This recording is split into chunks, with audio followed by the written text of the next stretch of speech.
Hola, ¿qué tal? Yo soy básicamente el chico que está detrás de del canal de anime Makis Anime With. Y básicamente os parecerá raro si comparáis los vídeos, pero principalmente es porque hoy voy a empezar una nueva sección, se puede decir así, del canal, que me gustaría hablar, bueno, porque esto era uno de mis objetivos al crear el canal, me gustaría hablar del tipo de los animes, de los mangas, hacer reviews, opiniones que igual no pueden coincidir con la tuya, pero me gustaría hablar de esto porque es algo que siempre he querido hacer, pero nunca lo había dicho, bueno, y ahora he dicho, pues ahora. O sea, me gustaría hablar de los animes que me gustan, tal, y hacer recomendaciones. Se van a venir bastante más vídeos de este tipo de formato al canal, aunque obviamente no me está viendo la cara todo el rato porque si no, si es los 5 segundos. Pero me gustaría hablar de todos esos temas de anime que a mí me gustan y compartirlos con vosotros. De hecho, el día de hoy vamos a empezar este tipo de vídeos con básicamente un anime que me pareció una barbaridad. La primera vez que lo vi dije, hostias. De hecho, fue el anime que me hizo enamorarme de este mundillo del anime y del manga y ahora hacerme todo el fan que soy, o sea, todas las figuras que hay detrás, mangas que tengo más pero no los he puesto. Y básicamente ese anime, como habréis leído en el título, como veréis con la camiseta que llevo, es Neo Genesis Evangelion, que es un anime que es una barbaridad. Y en este vídeo, pues bueno, me gustaría tipo recomendároslo para que lo veáis. A ver, no va a ser tanto una recomendación como tal, sino va a ser más un tipo de como de review un poco, hablar de qué es Evangelion, el orden de ver la historia, los temas que trata, los personajes un poco, y para tú tener un poco de contexto y decir, vale, pues coño, pues voy a verla. Aunque veas, o sea, te guste el vídeo o te convenza o no, yo creo que es una serie que sí o sí deberías ver. Entonces ahora, una vez dicho esto, vayamos a hablar de Evangelion.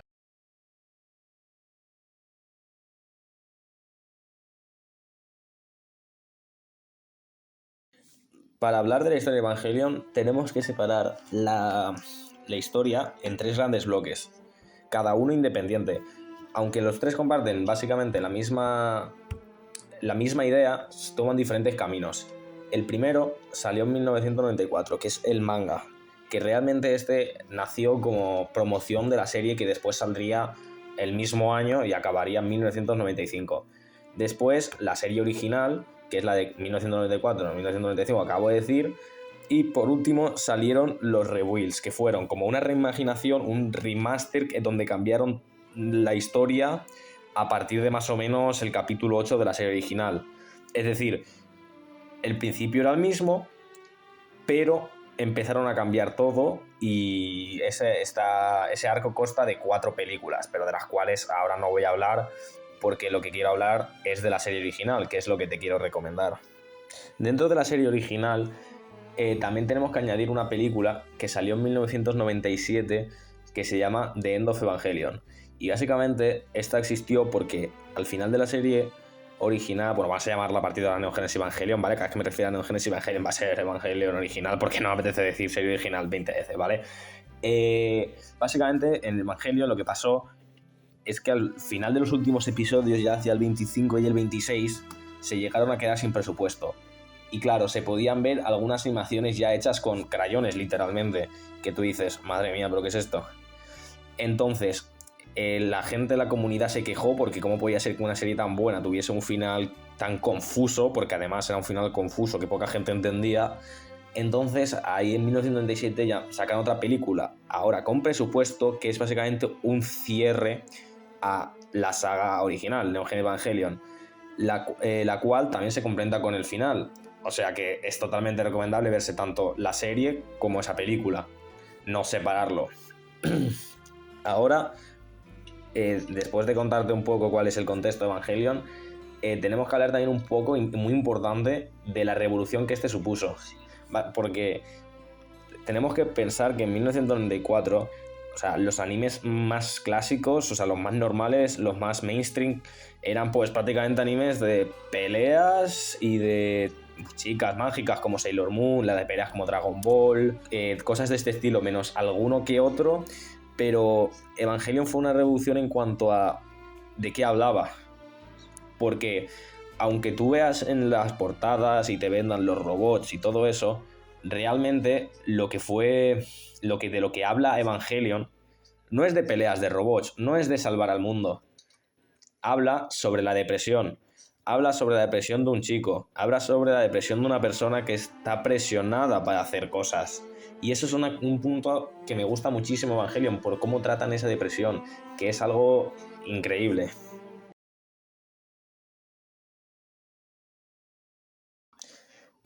Voy a hablaros un poco de la trama de Evangelion, bueno, pues para que sepáis un poco de qué va la historia, antes de meterme un poquito más profundo, que vamos, que tampoco va a ser mucho, van a ser unas pinceladas.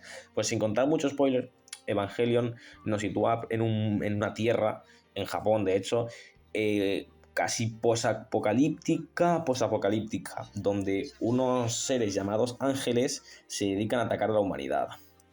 Entonces, entre la humanidad, pues obviamente se defienden. Y entre todas estas organizaciones que se crearon para defenderse contra los ángeles, hay una que se llama NERV, que es la más importante para nuestra historia. La historia empieza cuando nuestra protagonista Shinji, que su padre ya ha desaparecido muchísimos años, recibe una llamada del mismo. Y en esta llamada le dice que debe ir a la empresa que tiene, que básicamente es NERV, donde le van a hacer pilotar un robot. Y dirás, ¿quemo? ¿Un robot? Sí. Los EVAs que aparecen en la portada, los EVAs que tanto se habla, son los robots que utilizan los humanos para enfrentarse a los ángeles. Son prácticamente la última línea de defensa. Entonces, el padre de Shinji, sin preguntarle nada, lo obliga a subirse a este robot diciéndole que es lo único que puede hacer para pelear. Entonces, claro, toda esta historia va a girar alrededor del EVA sobre la moral. Porque esto más que una serie de peleas es una serie de moral y psicología. O sea, van a aparecer cuestiones como por qué pilotea su EVA. Es algo que si lo veis vais a verlo muchísimas veces. ¿Por qué pilotea su EVA? ¿Porque quiere hacer feliz a su padre? ¿Porque quiere ser importante? Cuestiones como esas, cuestiones de quiere defender a la humanidad. Y a lo largo de esta serie, pues Shinji no va a ser el único que tiene un EVA, porque al principio de una historia también nos introducen una vez llega NERV a Rei, que os sonará muchísimo. De hecho, es la chica que lleva en la camiseta de antes. Y básicamente, pues ella también se supone que es otra chica como él, un niño elegido para pilotar un EVA, porque no todos podían hacerlo. Para hacerlo realmente se tenían que cumplir unas características, pues las cuales no puedo mencionar porque van a ser spoiler. Madre mía, es que me voy a pasar todo el vídeo diciendo que es spoiler, ¿eh? Bueno, entonces los niños elegidos tendrán que usar los EVAs para pelear contra estos ángeles, pero como he dicho, esto sí forma parte de la historia, pero realmente igual de los 20 minutos que dura un capítulo, igual la pelea contra el ángel son 3 minutos, porque tiene más importancia la carga psicológica y la carga moral que las verdaderas peleas. Y de todos estos temas psicológicos que se habla, el que más se nota y el que mejor tratan es uno muy conocido por todos en el mundo actual, que es la depresión. El propio autor de la obra, cuando escribió Evangelion, el conocido Hideaki Anno, afirmó que cuando lo escribió tenía también depresión, y es por eso que está también representada, porque está contada una persona de primera mano que ha vivido eso.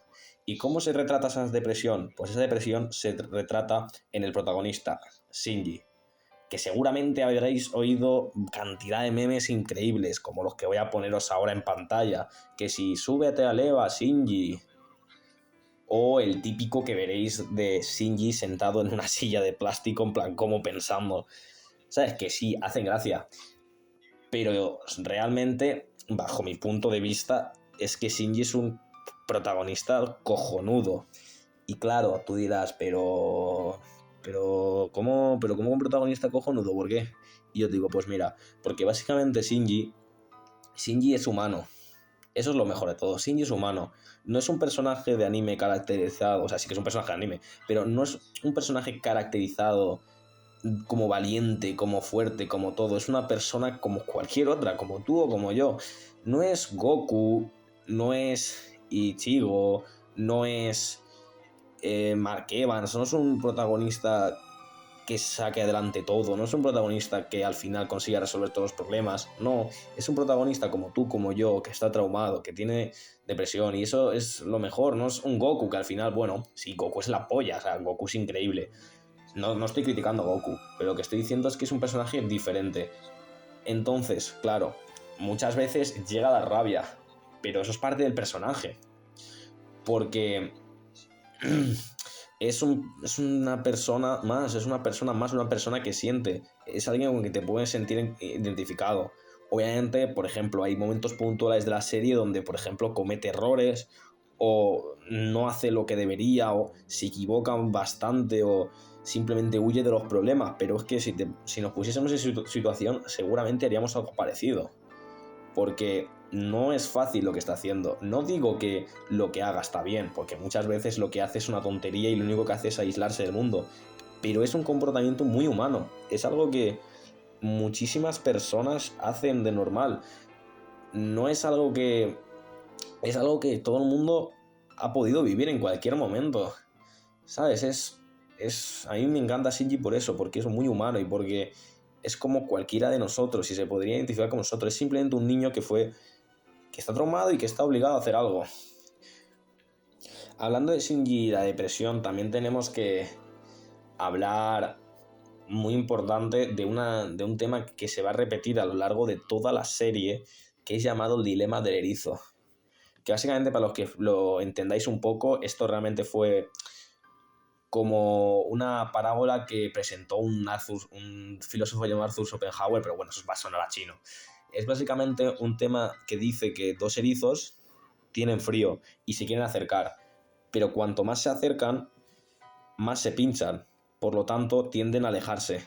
Entonces tienen que encontrar un punto medio donde puedan encontrar un equilibrio entre no hacerse daño pinchándose y el frío que tienen, para entonces encontrar un buen sitio donde no salgan lastimados. Y esto es una cosa que se trata de manera magistral a lo largo de toda la serie, es algo que también me encanta. Es cómo las relaciones humanas, cómo Shinji se relaciona con los demás. ¿Por qué? Porque a través de este dilema del erizo explican cómo Shinji trata de crear lazos, trata de hablar con la gente, pero ¿cuál es el problema? Que por culpa de tener tantos traumas y por culpa de no haber tenido un padre, no haber tenido una buena relación con la gente de normal, básicamente, por no haber tenido una buena infancia, básicamente tiene miedo a ser lastimado, dañado, porque siempre que ha intentado acercarse a alguien lo han traicionado. Por ejemplo, su padre lo utiliza. O sea, no lo ve casi ni como su propio hijo, solo lo ve para pilota leva. Otro personaje muy importante también, Misato, que me encanta cómo está hecha. Ese personaje da para otro vídeo entero. Es un poco, ¿cómo decirlo? Es un personaje que también parece a primera vista que es muy buena persona, pero al fin y al cabo también como un poco lo utiliza a Shinji. Y Shinji se va dando cuenta de eso, de cómo las personas que le rodean no lo quieren, no lo valoran de verdad, simplemente lo utilizan. Y eso y el dilema del erizo lo explica eso como Shinji nunca llega realmente a conectar con nadie, simplemente intenta crear relaciones en las cuales nadie pueda salir dañado. Y ese es un tema que me parece muy curioso y muy guay que lo traten, porque no en muchas series ves este tipo de conceptos y es algo que es un gran punto a favor. A ver. Creo que ahora mismo parezco un poco fanboy, pero realmente voy a enumerar pues algunas cosas flojas que pueda tener Evangelion, ¿no? Porque realmente no es todo perfecto y parece que después de todo lo que he dicho parezco un fanboy. Realmente con lo de la depresión, con lo de Shinji y tal, no lo he hablado suficientemente profundamente. Porque, a ver, yo quiero recomendaros la serie, no es un análisis profundo de la depresión, no. Yo quiero recomendaros la serie, os estaba diciendo las cosas buenas. Pero ahora vamos a hablar un poco de algunos puntos malos que tengan. Que, por ejemplo, es que es una historia que es un poco, no voy a decir muy complicada, pero sí es un poco confusa de entender. Porque cuando principalmente entras, te encuentras de repente, buscas Evangelio en el buscador y dices, ostras, ¿por qué me salen como 4 películas? ¿Por qué salen 6 películas, una serie? Y no sabes muy bien por dónde empezar, pero es lo que he explicado antes.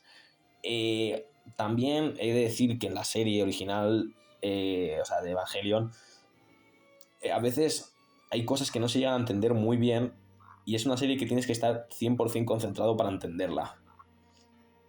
O sea, es una serie que necesitas estar viéndola, no es por ejemplo, un One Piece, que estás ahí viéndolo y está graciosa, tal. No, es una serie que tienes que estar ahí mirándola como atento, mirando, entendiendo qué está pasando, porque es que si no te pierdes. Otra cosa es, bueno, el final. Pero a ver, a mí como tal, el final no me parece algo malo. Sí que es verdad que se quedaron sin presupuesto y quizás no fuese el mejor cierre de la historia. Pero a mí, sinceramente, me pareció un buen final. Sí, simplemente un buen final. En mi opinión, pero porque luego la gente dice muchas cosas. He llegado a escuchar por ahí que si no mola porque no habían peleas al final. Pero es que realmente Evangelion no es un anime de peleas. Pero bueno, es que es un final que es complicado de entender. También he de decir que el final de End of Evangelion, a pesar de cerrar muchas cosas, también fue bastante criticado porque también lo dejaron como un poco abierto. O sea, esto de dejar las cosas a su propia interpretación es algo curioso. Pero bueno, es un final que me gusta, no es un final... Es un final como relativamente abierto, es un final que está bastante guay. Un poco confuso, pero realmente a mí me parece un gran cierre. Entonces, dicho todo esto, a ver, me he alargado un poquito hablando de todo lo que es Evangelion, pero porque me flipa. Pero es una serie muy buena y que básicamente y que recomiendo totalmente verla, sobre todo por cómo está escrito Shinji, por cómo está escrito lo del tema de la depresión, el dilema del erizo, los personajes que no he podido hablar porque si no el vídeo se me haría larguísimo, pero quedaría un personaje, para un vídeo más hablar de los personajes que hay de Rei, de Asuka, de Misato, darían cada uno para un vídeo más, para entender cómo funciona. Pero bueno, básicamente es eso. Simplemente quería, pues, en este vídeo hablaros un poco de una serie que me encanta, una serie que disfruté muchísimo y que me he visto ya 3 veces entera. Y ya está, solo quería compartir mi opinión, hablaros un poco y recomendárosla. Así que bueno, si habéis llegado a esta parte del vídeo, pues te doy las gracias por escucharme porque vamos, vaya tostón de chao. Y nada, me agradecería un like y una suscripción si te apetece. Y nada, aunque sé que no he hablado demasiado profundamente de Evangelion y tampoco ha sido una recomendación como tal porque he hablado un poco por así por encima, nada, quería decir que es una serie que totalmente te recomiendo y que no sé qué esperas, que anda, ve a verla.